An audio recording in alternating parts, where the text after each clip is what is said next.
Assalamualaikum warahmatullahi wabarakatuh.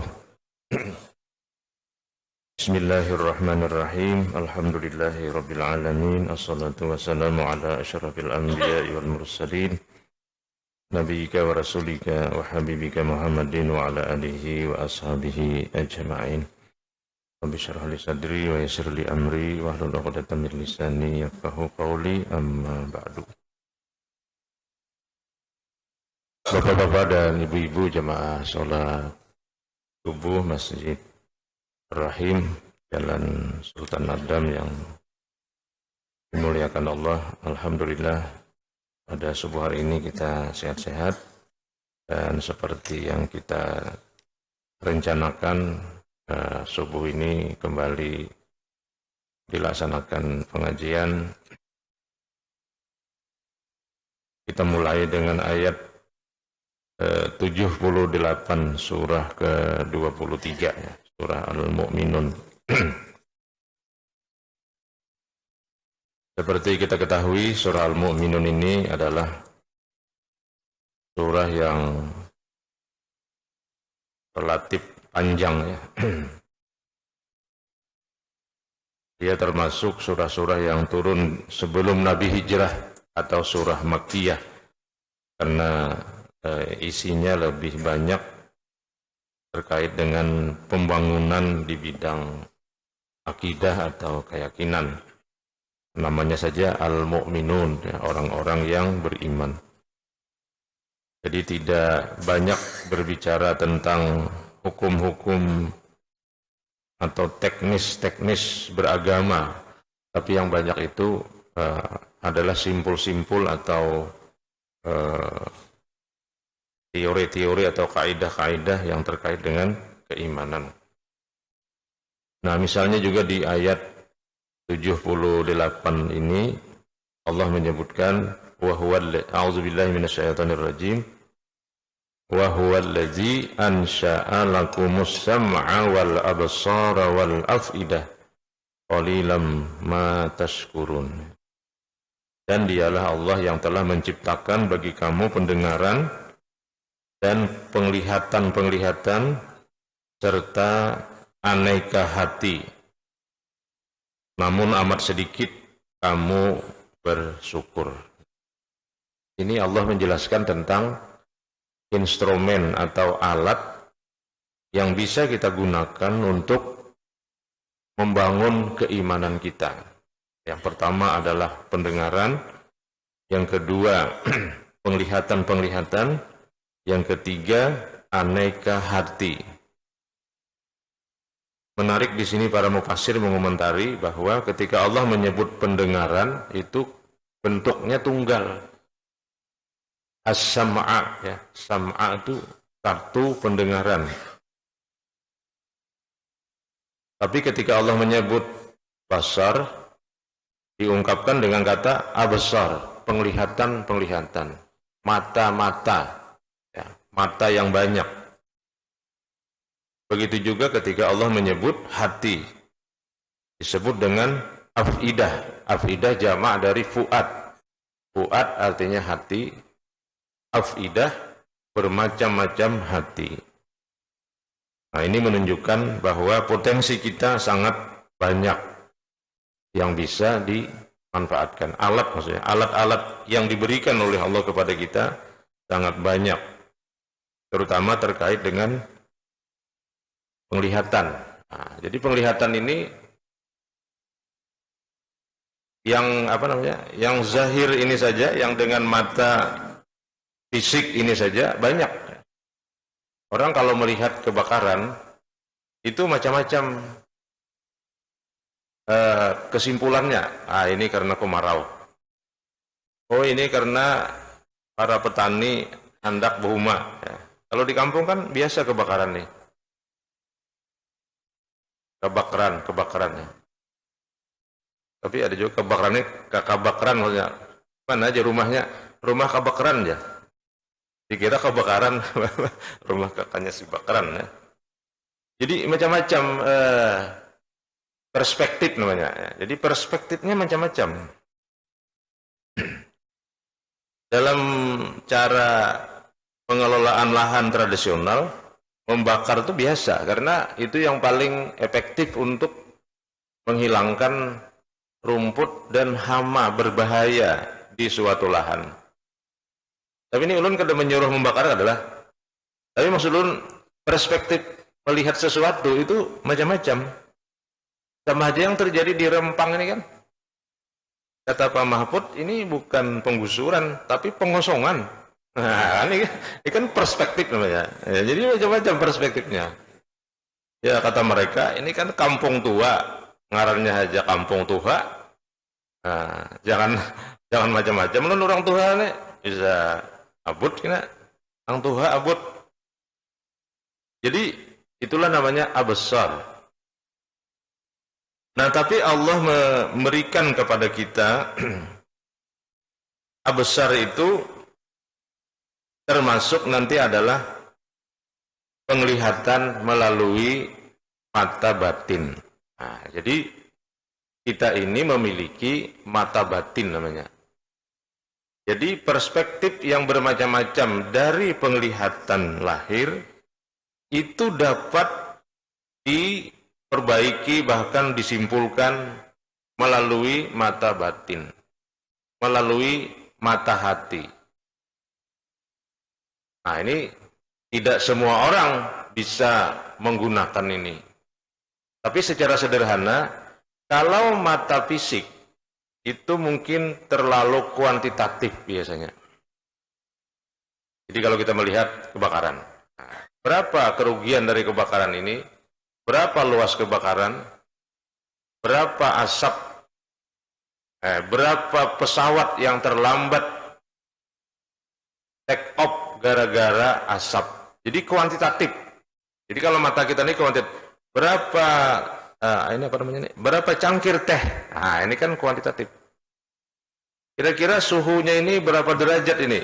Kalau di Japa ini masih agak hangat-hangat ini, nah ini mungkin. Jadi kuantitatif. Biasanya mata kita kuantitatif. Tapi kalau mata hati itu kualitatif. Nah, kira-kira kalau sekarang membakar lahan ini masih memiliki manfaat tidak? Nah, atau berapa kira-kira mudaratnya? Atau kira-kira siapa yang akan terdampak dari kebakaran ini? Jadi luas sekali mata hati itu, sampai kepada simpati dan empati. Simpati itu menaruh perhatian kepada orang lain di luar dirinya. Kalau empati, di samping menaruh perhatian, juga dapat merasakan apa yang dirasakan oleh orang lain, bahkan melakukan tindakan bagaimana agar orang lain tersebut tidak mendapatkan atau tidak tersasar, terkapar dari sebuah bencana. Itu namanya empati. Nah, tidak mudah kan? Dan ini memerlukan pengalaman hidup yang panjang. Jadi mungkin secara teori, semakin tua kita ini usia, semakin banyak yang kita alami, maka semakin tajam mata hati kita. Nah, maka di dalam Al-Quran kan ada wa nahsyuruhu yaumal qiyamati a'ma. Qalu lima hasyartani a'ma wa qad kuntu basira. Jadi ada orang yang dihalau di akhirat itu dalam keadaan buta. Lalu dia berkata, kenapa saya buta ya Allah? Dulu di dunia saya melihat.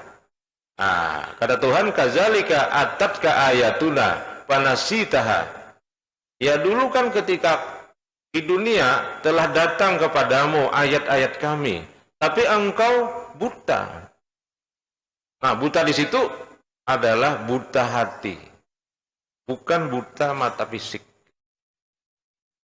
Sedangkan orang ini mengklaim kepada Allah, butanya itu buta fisik, bukan buta hati. Jadi ada perbedaan perspektif tentang buta ini.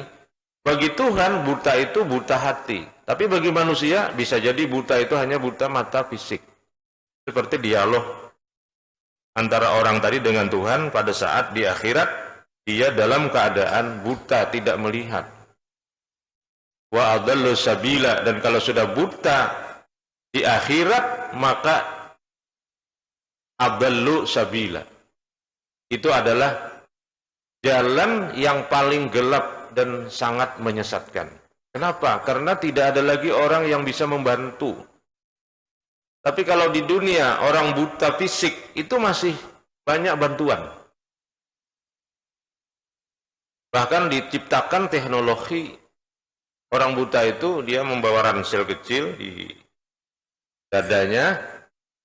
Nah, lalu di situ ada sensor yang bisa menjelaskan apakah di depan itu ada benda yang akan ditabrak atau tidak. Jadi dia bisa berjalan laju, padahal buta. Sekarang ada alatnya.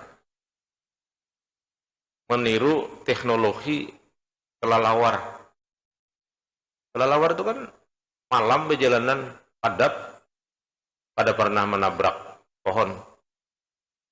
Dan kadang ada yang masuk rumah sakit kan. Ya. Jadi ada sensor yang sangat hebat pada binatang-binatang, salah satunya adalah kelelawar. Itu dipelajari. Saya pernah baca MIT. MIT itu Universitas Teknologi terbaik di Amerika. Itu mempelajari tentang kelelawar. Dan hasilnya adalah alat yang bisa dipakai oleh orang buta. Hebat sekali. Tapi kalau sudah di akhirat, itu tidak ada lagi alat yang bisa dipakai. Semuanya sudah pertanggungjawaban murni masing-masing pihak. Nah, jadi banyak mata yang kita miliki, dan tentu saja mata fisik juga kita pelihara, karena melalui mata fisik ini kita bisa memahami kuantitas sesuatu, tetapi mata hati itu juga sangat penting untuk kita bangun, sehingga kita melihat sesuatu menjadi sangat dalam, tidak hanya pada permukaan-permukaan yang bersifat kuantiti, tetapi kepada hal-hal yang lebih dalam yang bersifat kualitas.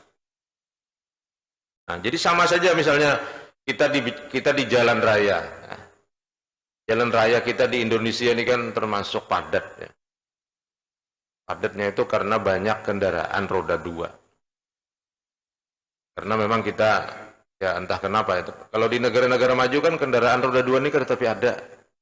Jadi orang semua pakai mobil atau pakai mobil pribadi atau angkutan umum, fasilitas umum. Pada hendak orang berkendaraan ini, karena berkendaraan ini termasuk cara bertransportasi yang sangat berbahaya. Awak keanginan. Nah, cuma karena kita ini kada tuhukan berkendaraan lah, kebal juga awak kita nih. Itu hebat juga kita nih.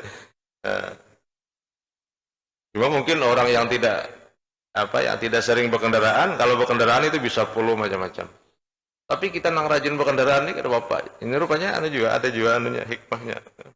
Cuma artinya jalan raya itu memang padat sekali. Nah, di jalan raya itu kita akan menemukan berbagai macam perilaku orang berkendaraan. Ada nang siksak, ada macam-macam. Kalau kita menggunakan mata fisik, ya kita stres luar biasa. Aduh, ini gimana ini? Tapi kalau kita menggunakan mata hati, ya mungkin dia yang laju ini ada hajat-hajat yang ingin dia tunaikan secepatnya. Dan sebagainya. Akhirnya tenang kita. Ya kita kemudian mungkin merasa berpahala akhirnya. Alhamdulillah kita bisa mempersilahkan saudara kita yang ingin lebih cepat. Kita standar saja kecepatannya. Dan mudah-mudahan dengan kita berlambat ini, si bapak yang cepat, yang laju tadi akan lebih cepat juga dapat menunaikan keperluan-keperluannya. Nah, itu kan menjadi plong kita. Jadi mata hati itu akan menjadikan segala-galanya sebagai ladang pahala jadinya. Tidak ada sesuatu yang nanti menyebabkan kita kecewa. Semuanya kita hadapi dengan ketulusan, keikhlasan. Meskipun ternyata misalnya orang yang laju tadi memang orang yang sembarangan dalam berlalu lintas. Ya tapi kan laha ma kasabat wa 'alaiha maktasabat. Orang akan menemui kebaikannya kalau dia baik, dan orang akan menemui kejahatan kalau dia tidak baik. Jadi itu bukan urusan kita lagi. Itu yang dikatakan juga oleh Tuhan, fa in tawallaw faqul hasbiyallahu la ilaha illahu alaihi tawakkaltu wa huwa rabbul arsyil azim. Hai Muhammad, kalau kau sudah berdakwah kepada umatmu dan umatmu ternyata tidak mau menerima, ya sudah. Fa in tawallaw, maka jika mereka berpaling dari peringatanmu, faqul, maka nyatakanlah dalam hatimu, hasbiyallahu, cukuplah Allah bagiku. Artinya Allah akan menilai apa yang dilakukan oleh Nabi, yaitu sudah menunaikan tugas. Hasbiyallahu la ilaha illahu, tidak ada Tuhan yang benar kecuali Dia. Alaihi tawakkaltu, kepada Allah lah aku berserah diri. Wa huwa rabbul arsyil azim, dan Allah itulah yang memiliki arsy yang agung. Allah yang mengendalikan semuanya. Arsy itu semacam pengendali. Dulu orang menerjemahkan aras itu ya aras, tapi tafsir-tafsir mutaakhirin mengatakan aras itu dapat kita ilustrasikan seperti tempat pengendalian. Misalnya Google itu punya server raksasa, letaknya di gunung di Amerika sana. Nah, itu namanya server raksasa, pengendali. Jadi sekarang ini bumi ini Pak, oleh negara-negara maju itu bisa mereka kendalikan kehidupannya ya, bukan gerakannya. Kalau gerakannya tidak bisa dikendalikan, dia tetap berjalan terus. Tapi kehidupan di dalam bumi ini dapat dikendalikan melalui satelit-satelit yang diterbangkan keluar angkasa. Mereka bisa mendeteksi apapun yang akan terjadi, apapun yang terjadi, yang sedang terjadi di permukaan bumi. Oh, di sini sedang terjadi badai, di sini sedang terjadi perang. Itu bisa dilihat. Di sini titik-titik panas. Di Kalimantan Selatan ada sekian hotspot dan sebagainya. Itu bisa. Nah, itu kemajuan manusia ya. Nah, yang lebih hebat lagi, Allah menjadikan afidah. Nah, afidah ini artinya aneka hati. Jadi hati kita ini banyak. Bukan hanya satu, bukan hanya dua. Hati itu disebut di dalam Al-Quran dalam berbagai bentuk. Ada hati itu disebut dengan qalbun, pada umumnya qalbun. Lalu jamaknya qulub. Salah satu doa yang kita baca di akhir salat kita, ya muqallibal qulub, tsabbit qalbi ala dinika wa ala ta'atika, subhanaka inni kuntu minaz zalimin. Ya muqallibal qulub, wahai Allah yang membolak-balik hati. Tsabbit qalbi, tetapkanlah hatiku, ala dinika, atas agamamu, wa ala ta'atika, dan atas ketaatan kepadamu. Subhanaka, maha suci engkau, inni kuntu minaz zalimin, sesungguhnya aku masih termasuk orang yang zalim. Maksudnya itu mengakui kita itu lemah, kita mengakui diri kita itu tidak kuat. Lalu kita minta kekuatan kepada Allah agar ditetapkan dalam agama dan ketaatan. Nanti kan kita bingung, kenapa kok orang sholat disuruh mengakui dia zalim? Nah, itu maksudnya kita itu mengakui diri kita lemah. Diri kita itu mudah diombang-ambingkan oleh berbagai hal. Lalu kita minta kekuatan. Nah, jadi minta itu karena kondisi yang memang tidak kuat. Itu sama dengan orang makan, mau makan ya. Kayaknya tubuh ini makanan lah. Kayaknya ya, pindah beurak tadi ada. Ya. Nah, kita kalau mau makan, kita berdoa. Allahumma barik lana fima razaqtana wa qina azabannar. Kenapa ada kata-kata wa qina azabannar? Ya Allah, berikanlah berkah terhadap makanan ini dan peliharalah kami dari api neraka. Itu maksudnya kita minta supaya makanan yang kita makan itu berfungsi sebagai sarana untuk memperkuat diri kita, terutama secara fisik ya. Karena makanan kaitannya dengan fisik. Sehingga dengan fisik yang kuat, kita bisa melakukan hal-hal bermanfaat. Dan hal-hal bermanfaat itu akan mendatangkan pahala. Dan dengan pahala itu, kita terhindar dari api neraka. Jadi itu panjang penjelasannya. Kadang-kadang kita bingung. Ya Allah, berikanlah berkah kepada makanan ini, dan peliharalah kami dari api neraka. Seakan-akan terpisah. Nah, itu maksudnya bahwa makanan itu akan berdampak pada fisik. Jadi kalau pian asa uyuh, oh Haji pada hulu ke situ. Nah, mungkin sudah ada di situ hidangannya. Ya. Ada apa itu? Karena dengan kekuatan fisik, itu kita bisa melakukan hal-hal bermanfaat. Hal-hal bermanfaat akan mendatangkan pahala. Pahala akan menjadi perisai daripada api neraka. Nah, itu maksudnya. Sama tadi, la ilaha illa anta subhanaka inni kuntu minaz zalimin. Tapi lihat sebelumnya, sabit qalbi ala dinika wa ala ta'atik. Nah, jadi hati ini banyak, hati kita ini. Dan hati di dalam Al-Quran disebut dengan qalbun, untuk menunjukkan bahwa hati kita itu bolak-balik, bolak-balik. Karena qalbun itu artinya membalik. Jadi, maka orang kemudian menerjemahkan hati itu adalah rasa. Nah, ada juga orang mengatakan rasa. Apa bedanya tadi dengan penglihatan batin? Ya, mungkin kurang-kurang lebih saja. Proses yang terjadi di dalam diri kita itu mungkin mirip-mirip saja.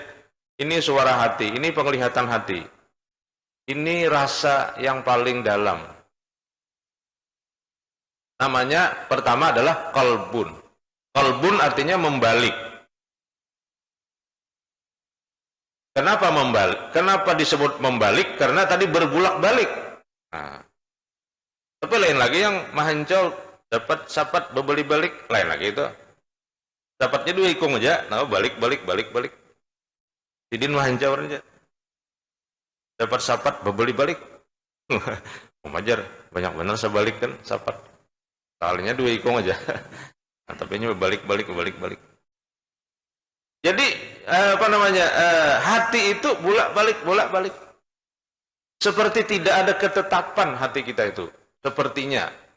Tapi tentu adalah ketetapannya kan. Tapi seperti tidak ada ketetapan.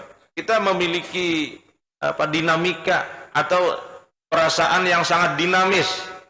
Hari ini kita sedih, besok gembira, besoknya lagi kita senang, besoknya lagi mungkin sedih lagi, dan sebagainya. Tapi nanti ada orang yang bisa menikmati semua peristiwa dalam kesenangan. Kan ada itu. Ujar Nabi kan, ajaban li amril mu'min. Orang beriman itu menakjubkan.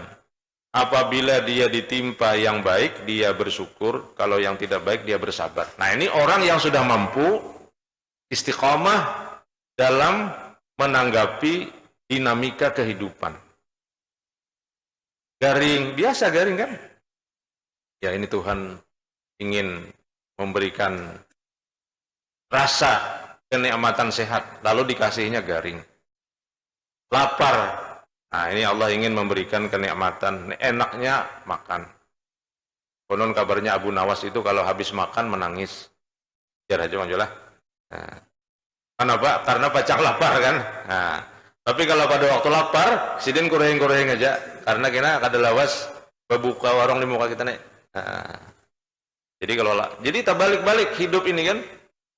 Itu maksudnya meskipun itu mungkin cerita fiktif, tapi itu menunjukkan bahwa memang tergantung kita menanggapi hidup ini. Ya muqallibal qulub, tsabbit qalbi ala dini. Nah, lalu di dalam ayat ini hati itu disebut dengan fuad. Fuad ya. Jamaknya afidah. Diterjemahkan dengan aneka hati. Menunjuk makna jamak ya. Kata ini dipahami oleh banyak ulama dalam arti akal. Nah, jadi ada juga yang menerjemahkan dengan akal fuad itu. Jadi berarti aneka akal. Kalau abesar tadi aneka penglihatan.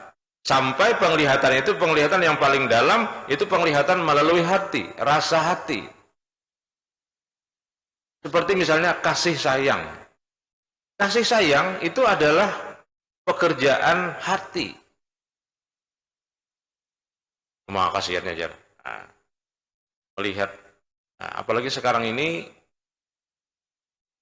dalam era digital ini kan kita disodori banyak informasi.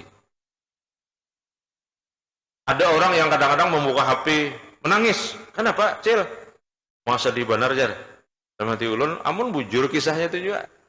Nah, benar itu. Nah, tapi mungkin juga bujur. Jadi ini serba mungkin. Apa yang ada di WhatsApp ini kan bujur kadakah, bujur kadakah. Tapi artinya banyak peristiwa yang sekarang ini bisa kita nikmati untuk menggugah mata hati kita. Nah, dengan mata hati itulah yang paling dalam nanti bisa lebih bermanfaat. Nah, terkait dengan afidah yang diterjemahkan juga oleh sebagian ulama dengan akal, maka ini dapat diterima jika yang dimaksud dengannya adalah gabungan daya pikir dan daya kalbu. Nah, ada juga yang menerjemahkan daya pikir dan daya kalbu. Jadi ada dua daya. Ini yang disebut juga di dalam surah Ali Imran, inna fi khalqis samawati wal ard wa ikhtilafil laili wan nahar la ayatil liulil albab. Nah, di situ albab lain lagi kan lab. Jadi ada kalbun, ada fuadun, ada lab. Lab itu jamaknya albab. Kalau kita buka dalam Al-Quran dan terjemahnya, albab itu juga artinya berpikir.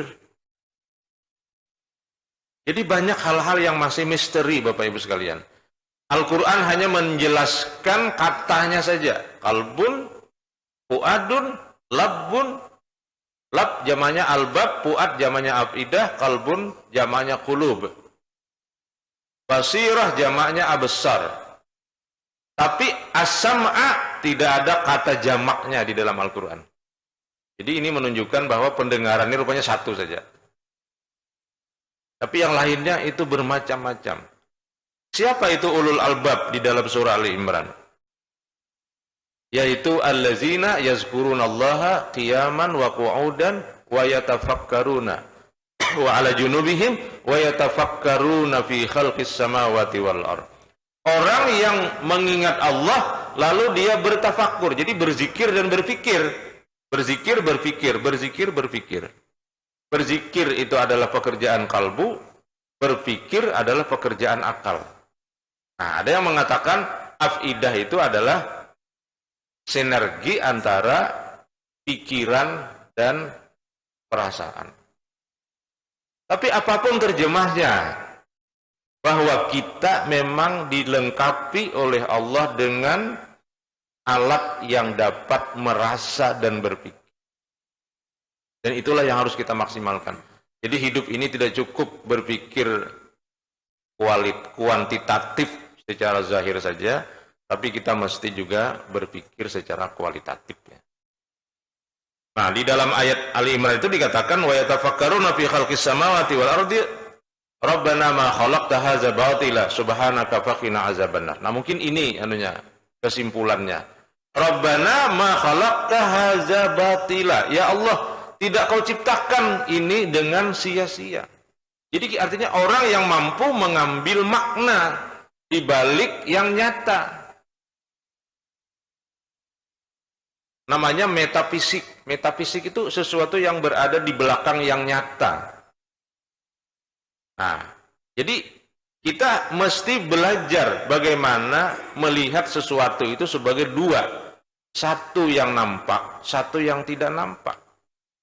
Yang nampak ada orang menangis, itu nampak. Menangis, meraung-raung. Yang tidak nampak, kita mungkin perlu merenung. Kenapa orang ini menangis? Oh, ini. Mungkin yang kita simpulkan itu tepat atau bisa juga keliru. Ada orang menangis bahagia, tapi juga ada menangis sedih. Kita kalau lama tidak ketemu orang yang kita sayangi, lalu kita ketemu, kita menangis. Jadi air mata ini ada air mata duka, ada air mata suka. Tapi ada juga air mata buaya katanya. Ya, macam-macam kan. Nah, jadi tidak mudah memang melihat sesuatu yang di belakang yang nyata. Tapi kita harus belajar, harus terus belajar, mengasah kemampuan kita. Dan itu dijelaskan banyak di dalam berbagai ayat dalam Al-Quran. Nah, lalu terakhir di sini dikatakan oleh Allah, qalilam ma tashkurun. Qalilam ma. Di situ ada kata-kata ma ya. Qalilam ma tashkurun. Qalilan sedikit sekali. Ma sesuatu. Tashkuruna yang kau syukuri terhadap sesuatu tadi. Dalam bahasa Arab, ma itu menunjukkan sedikit. Qalilan juga sedikit. Jadi berarti sedikit sekali. Dan sesuatu yang sedikit itu engkau syukuri. Apalagi yang banyak, engkau tidak bersyukur. Jadi ini merupakan singgungan kepada kita tentang pentingnya bersyukur. Karena kata Tuhan, yang sedikit saja itu jarang disyukuri oleh kamu. Apalagi yang banyak. Itu maksudnya. Sehingga disebut dengan qalilam ma tashkurun. Sedikit sekali sesuatu yang sedikit itu bisa kau syukuri. Nah, maka kita harus terus mengasah mata batin kita, rasa yang paling dalam dari hati kita, sehingga dengan rasa itulah kita dapat menikmati kehidupan ini dengan lebih baik. Ini yang dapat ulun jelaskan dari ayat 78 surah Al-Mu'minun pada subuh hari ini. Selebihnya pian juga bisa baca sendiri. Hadanallahu wa iyyakum ajma'in. Subhanaka rabbana wa bihamdika asyhadu an la ilaha illa anta astaghfiruka wa atubu ilaik. Assalamualaikum warahmatullahi wabarakatuh.